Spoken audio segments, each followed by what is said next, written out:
begins in 3, 2, 1.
전국의 시청자 여러분, 그리고 해외 동포 여러분, 안녕하셨습니까? 지금부터 선한 목자 텔레비전 방송을 시작하겠습니다.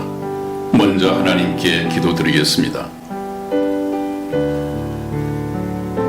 모든 사람이 진리를 알며 구원에 이르기를 원하셔서 하루를 천년같이 천년을 하루같이 길이 참고 기다리시는 거룩하시고 자비하신 하나님 아버지, 오늘도 사랑하는 시청자분들과의 만남을 허락하시고 생명의 말씀을 나눌 수 있도록 허락하신 은혜를 감사합니다. 오늘 말씀을 통해 지금 우리 세대가 주님께서 다시 오실 날이 얼마나 임박한 때 살고 있는지 알고 깨어 기도하게 하여 주시고, 다시 오실 주님의 왜 관심을 가지고 성경을 배워야 하는지 듣고 깨닫게 도와주시옵소서. 우리 주 예수님의 이름으로 기도하였습니다. 아멘. 아멘.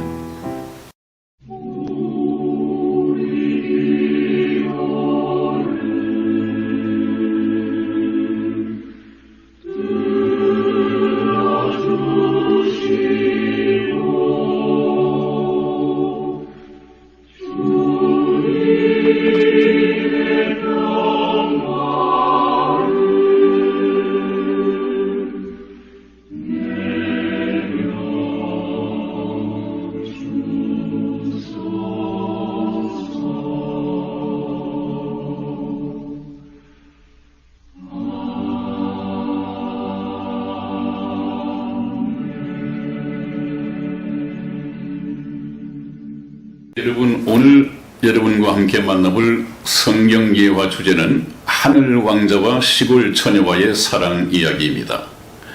하늘 왕자와 시골 처녀와의 사랑 이야기, 어떤 내용인지 같이 한번 들어보시겠습니다.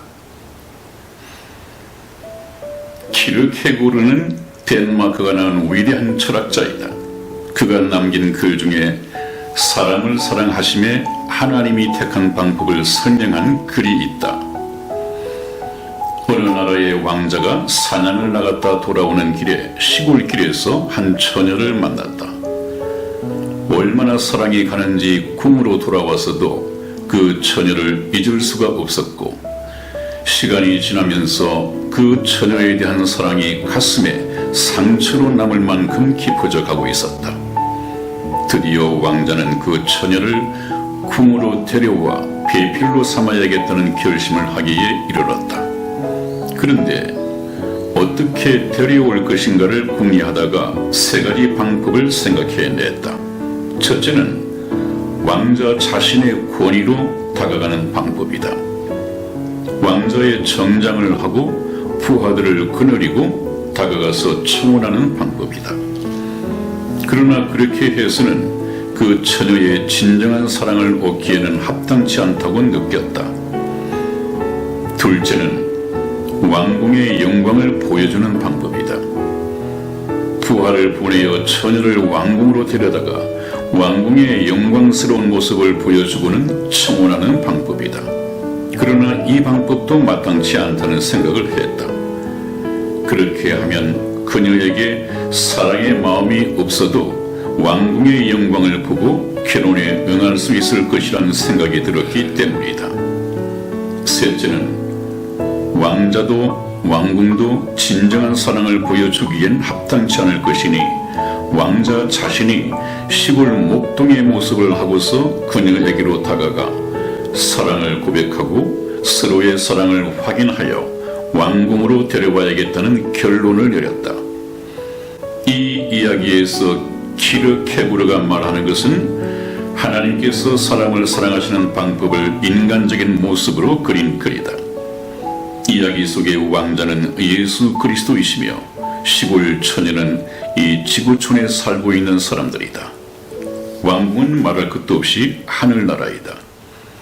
지혜로우신 왕자인 예수는 시골 처녀인 사람들을 사랑하시는 방법으로 세 번째 방법을 택하셨다.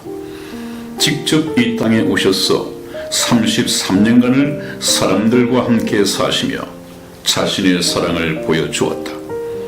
하나님의 아들의 신분으로 왔다면 누가 믿지 않겠는가?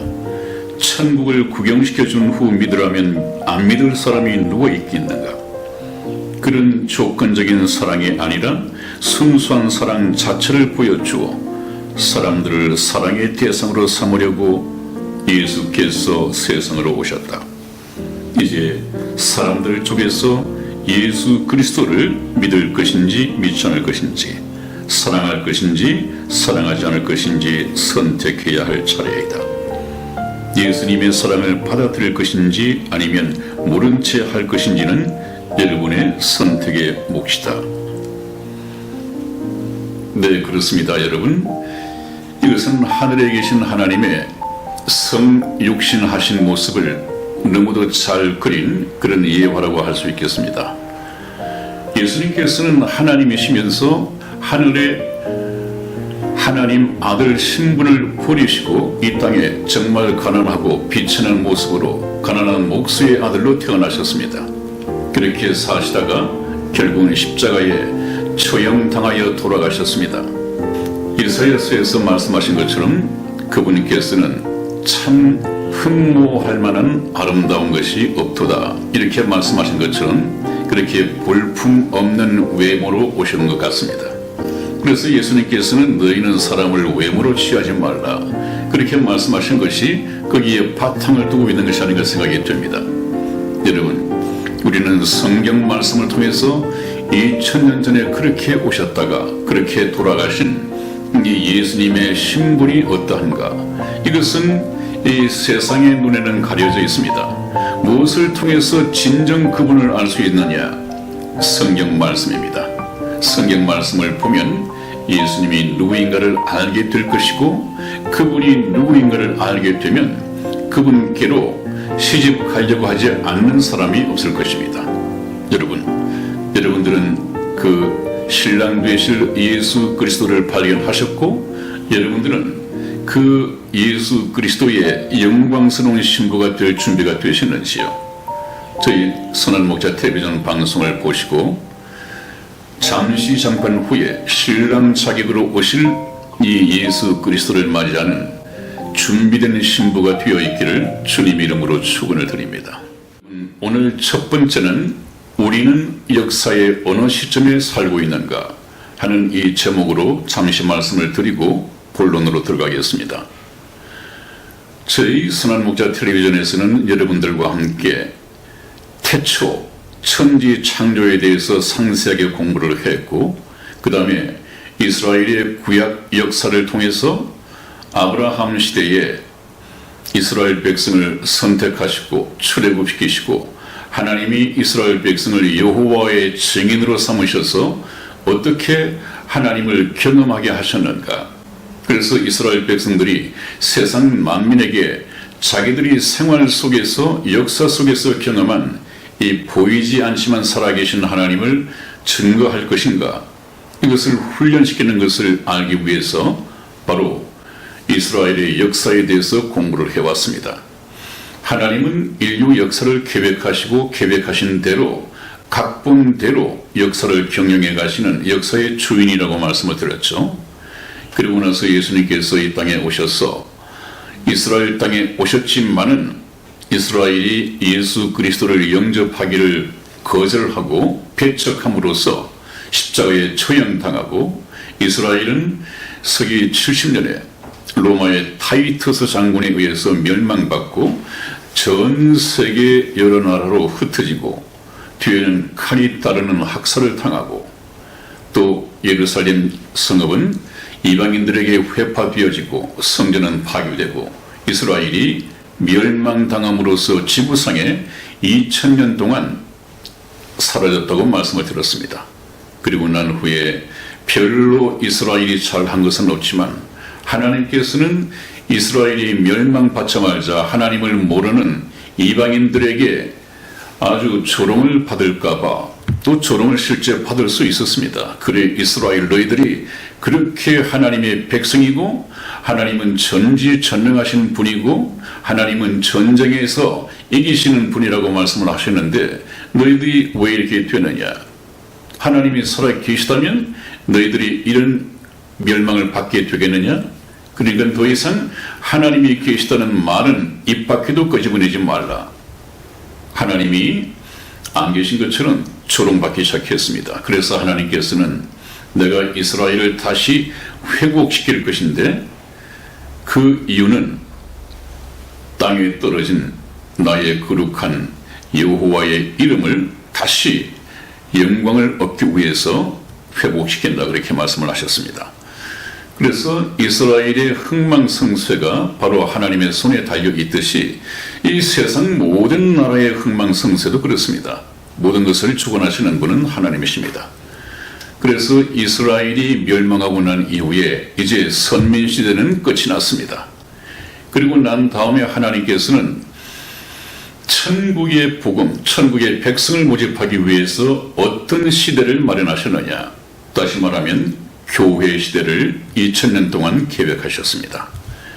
교회를 세우시고 교회당을 통해서 하나님의 복음이 전파되고 그것도 하나님의 은혜로 말입니다. 하나님의 은혜라고 하는 것은 그저 교인들이 하나님의 말씀을 듣고 믿음으로써 우리가 천국 백성이 될 수 있도록 은혜의 복음을 맡기시고 목사들의 이 복음 설교를 통해서 천국 백성이 되는 이 길을 열어주셨습니다. 그런데 문제는 오늘날의 많은 교회들이 이 복음을 가지지 않고 복음에 대해서 말씀을 하지 못하고 고작 한다는 것이 다른 예수, 다른 복음, 다른 영을 전파하고 있다는 것이 참 안타까운 현실입니다. 여러분, 저희 선한 목자 텔레비전은 하나님의 말씀을 증거하기 위하여 성경을 떠나본 적이 없습니다. 목사가 자기의 주관 경험을 가지고 꿈속에서 봤다, 환상을 통해서 봤다 하는 이런 정말 오늘날에는 미신적인 방법을 가지고 얘기한 적이 없습니다.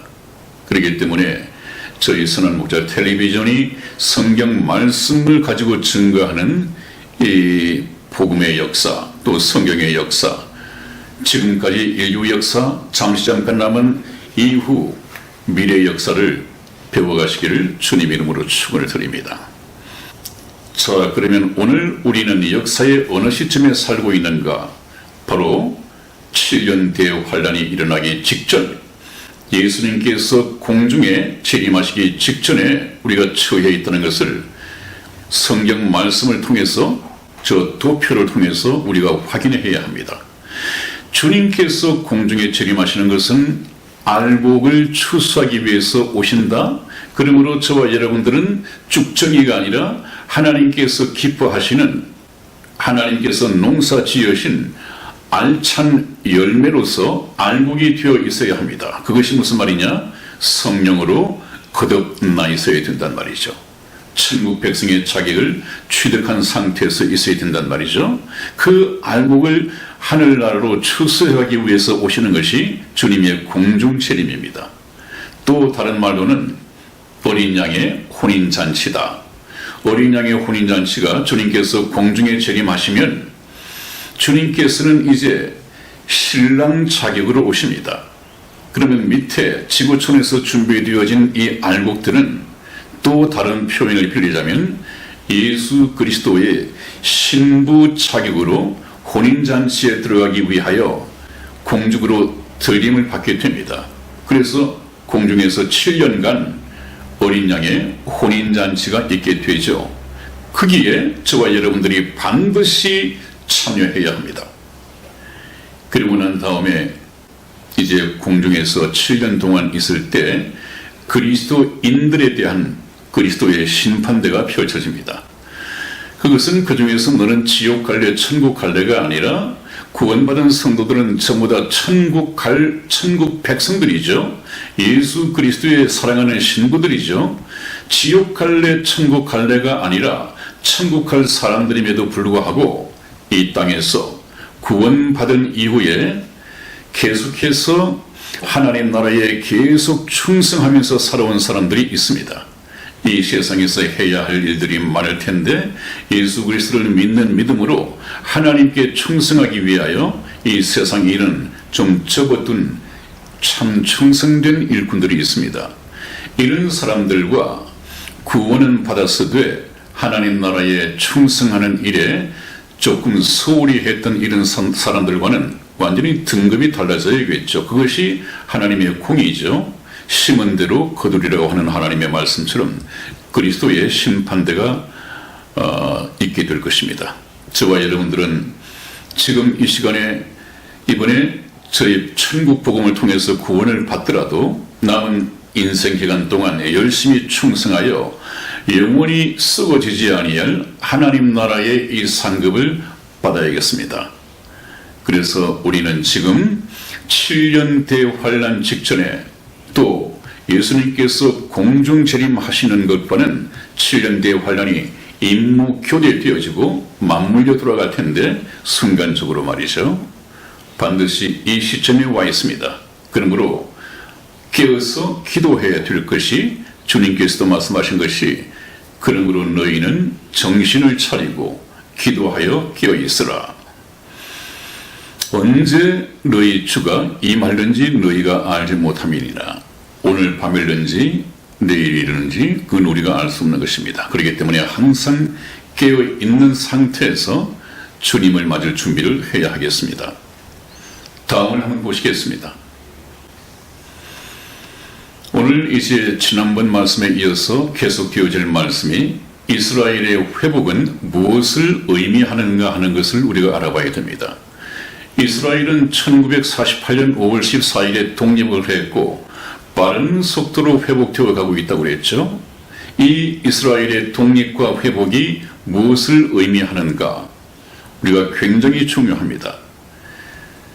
왼쪽에는 이 홍해 바다 기적처럼 이스라엘의 독립이 기적이었습니다. 인간으로서는 이루어낼 수 없는 기적적인 일이었습니다. 그래서 이것은 하나님께서 독립을 시키시고 해방을 시키셨다. 네, 이스라엘의 회복은 무엇을 의미하는가? 우리가 성경 말씀을 통해서 한번 확인해 보겠습니다. 누가복음 21장 24절 말씀을 이승희 집사 읽어드리겠습니다. 저희가 칼날에 죽음을 당하며 모든 이방에 사로잡혀 가겠고 예루살렘은 이방인의 때가 차기까지 이방인들에게 밟히리라. 아멘. 아멘. 이것은 며칠 전 저희가 이스라엘의 이 멸망을 공부할 때 잠시 언급해 드렸던 말씀이고 읽어 드렸던 성경 말씀이죠. 저희가 칼날에 죽임을 당하며 모든 이방에 사로잡혀 가겠고 예루살렘은 여기가 중요합니다. 예루살렘은 이방인의 때가 차기까지 이방인들에게 밟히리라고 그랬습니다. 이방인의 때가 있습니다. 하나님께서는 항상 때를 정하시고 일을 하시는 분이신데 타임 스케줄이죠. 이방인의 때가 있습니다. 이 이방인의 때는 무엇이냐? 이방인이 구원받는 때, 이방인이 구원받는 기간입니다. 기억하십니까? 하나님께서는 천국 백성의 TO, 천국 백성의 수를 머릿속에 계산하고 계시다. 하나님께서는 천국 백성의 수를 TO를 머릿속에 계산하고 계신데 그 천국 백성의 수는 이방인 중에서 얼마 플러스 선민 이스라엘 중에서 얼마 이렇게 해서 천국 백성의 TO를 하나님은 머릿속에 가지고 계십니다. 근데 이방인이 구원받는 때와 이스라엘이 구원받는 때가 다 구별되어 있단 말이죠. 그래서 여기서 이방인의 때가 차기까지 하는 것은 이방인들이 구원받는 이 때 기간을 두고 하신 말씀입니다. 그래서 이스라엘이 회복되어 간다고 하는 이야기는 이방인의 구원받는 때가 끝나가고 있다. 이방인의 구원받는 때, 이것은 교회의 시대가 끝나가고 있다는 것이죠. 이방인들이 교회를 통해서 은혜로 구원받던 이 때가 끝나가고 이 구원받은 성도들 휴거가 바로 임박했다 하는 것을 말씀할 수 있습니다. 그 다음 두 번째로 로마서 11장 25절 말씀 이승희 집사 읽어드리겠습니다. 형제들아 너희가 스스로 지혜 있다 함을 면키 위하여 이 비밀을 너희가 모르기를 내가 원치 아니하노니 이 비밀은 이방인의 충만한 수가 들어오기까지 이스라엘의 덜어는 완악하게 된 것이라. 아멘. 아멘. 네, 이 말씀도 여러분 몇 번 언급을 해드린 말씀입니다. 여기에서 중요한 것은 이방인의 충만한 수가 들어오기까지 이스라엘의 덜어는 완악하게 된 것이라고 그랬습니다. 여기에서는 이제 때가 아니라 이방인의 충만한 수라고 그랬죠. 그것입니다. 하나님께서는 이방인 중에서 얼마를 구원하실 계획을 가지고 계신데 그 하나님께서 목표하신 그 이방인의 TO가 다 차게 되면 이제 주님께서는 공중 재림하셔서 그 이방인들을 데리고 공중으로 끌어올라가신다. 휴거 때가 가까웠다. 그 말씀을 했습니다. 그러므로 이스라엘의 회복이 무엇을 의미하는가 하는 두 번째는 이방인의 구원받는 수가 충만해져 가고 있다. 그러면 하나님이 목적하신 이방인의 때 이 목적이 이루어지는 것이죠. 그러면 이방인 때가 끝이 나게 되어 있습니다. 그러면 이제는 이스라엘이 구원받는 때로 넘어가야 하는 것이죠. 그것이 바로 대환란 기간이 될 것입니다. 다음 또 보시겠습니다. 네, 바로 이스라엘이 회복되어 간다고 하는 얘기는 휴거와 공중재림, 예수님의 공중재림이 맞물려서 순간적으로 일어날 것인데 이것을 우리가 좀 자세히 공부해 볼 필요가 있습니다. 우리 마태복음 24장 32절에서 34절까지 말씀 저와 이승희 집사가 교독해 드리겠습니다. 32절 말씀 제가 읽겠습니다. 무화과 나무의 비유를 배우라. 그 가지가 연하여지고 잎사귀를 내면 여름이 가까운 줄을 아느니 이와 같이 너희도 이 모든 일을 보거든 인자가 가까이 곧 문 앞에 이른 줄 알라. 내가 진실로 너희에게 말하노니 이 세대가 지나가기 전에 이 일이 다 이루리라. 아멘. 아멘. 예수님께서 하신 말씀이죠. 무화과 나무의 비유를 배우라. 이 무화과 나무의 비유는 뭐라고 했습니까? 무화과는 바로 이스라엘 나라의 상징이라고 했습니다. 그러므로 무화과는 바로 이스라엘 자체를 의미하는 것이죠. 그 가지가 연하여지고 잎사귀를 내면 여름이 가까운 줄을 아나니 예수님이 저주하심으로써 말라버렸던 멸망했던 그 이스라엘이 다시 독립을 하고 회복을 한다는 얘기죠. 잎사귀를 내면 여름이 가까운 줄을 아나니 이와 같이 이스라엘이 독립을 하고 해방을 맞아서 회복되어지는 것을 보거든 너희도 이 모든 일을 보거든 바로 인자 예수님께서 가까이 곧 문 앞에 이른 줄 알라. 이것은 바로 예수님께서 공중 재림하실 때가 임박한 줄 알라 그 말씀입니다. 내가 진실로 너희에게 말하노니 이 세대가 지나기 전에 이 일이 다 이루리라고 했습니다. 여러분 이 표적이라고 하는 것은 그 표적을 본 사람 그 세대가 살아있을 때 그 일이 이루어져야지 그것이 표적의 의미가 있습니다. 표적은 이 세대가 보고 그 일이 다음 세대에서 이루어진다면 그 표적은 이미 표적이 아닙니다. 그러므로 예수님께서는 이 표적을 본 이 세대가 지나기 전에 이 일이 다 이루리라 그랬습니다. 이 일이 무엇입니까? 예수님의 공중재림까지, 구원을 받은 성도들의 이 휴거까지 이스라엘의 독립을 지켜본 세대가 다 살아있을 때 주님께서 공중재림하시겠다고 하신 약속입니다.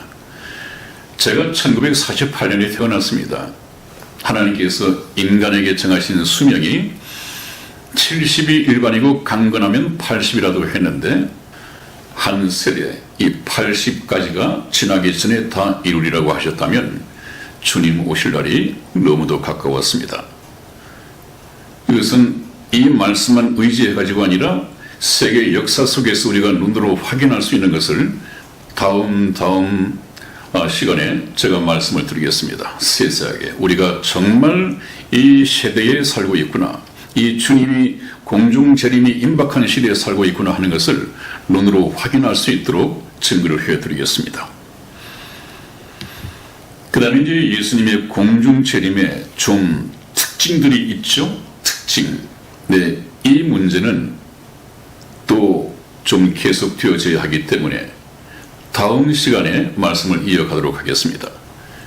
한 5가지가 되는데 중간에서 끊기에는 좀 어중간하니까 대목을 잘라서 이해가 쉽도록 차라리 과감하게 다음으로 넘기는 것이 좋을 것 같습니다.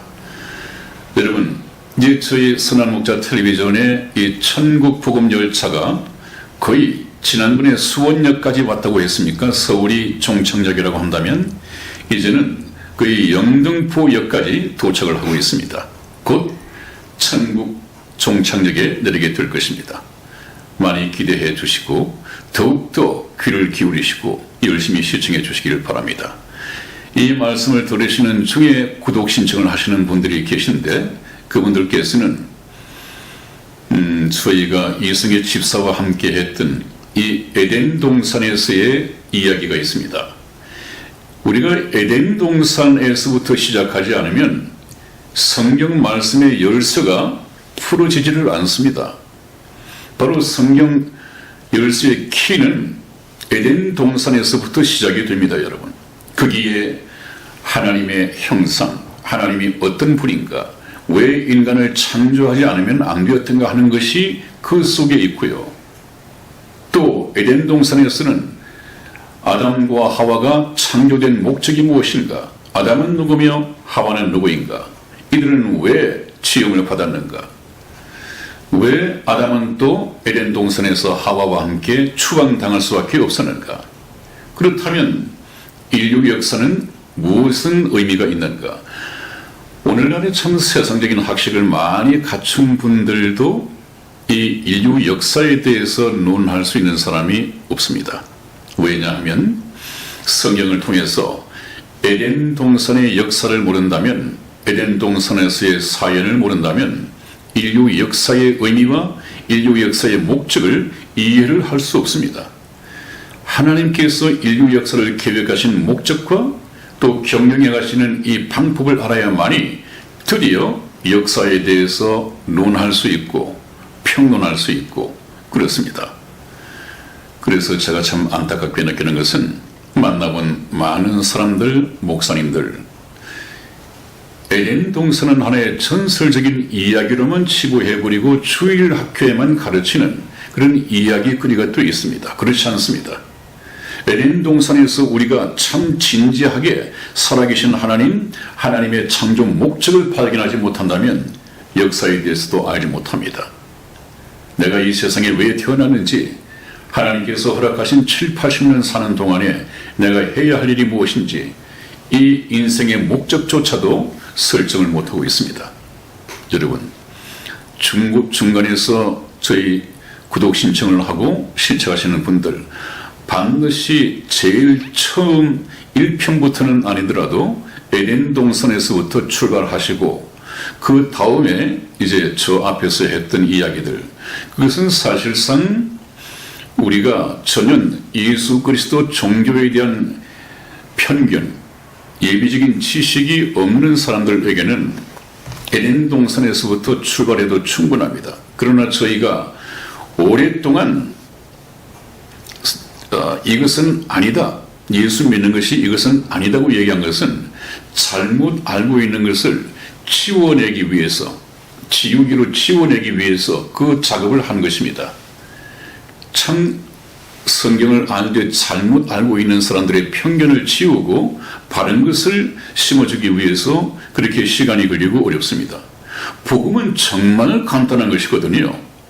그런 잘못 그려진 그림이 없다면, 지워야 할 그림이 없다면 바로 갖다 심으면 되는데, 바로 갖다가 그리면 되는데, 그런 사람들은 차라리 교회를 다니지 않았기 때문에 더 순수하게 받아들일 수가 있습니다.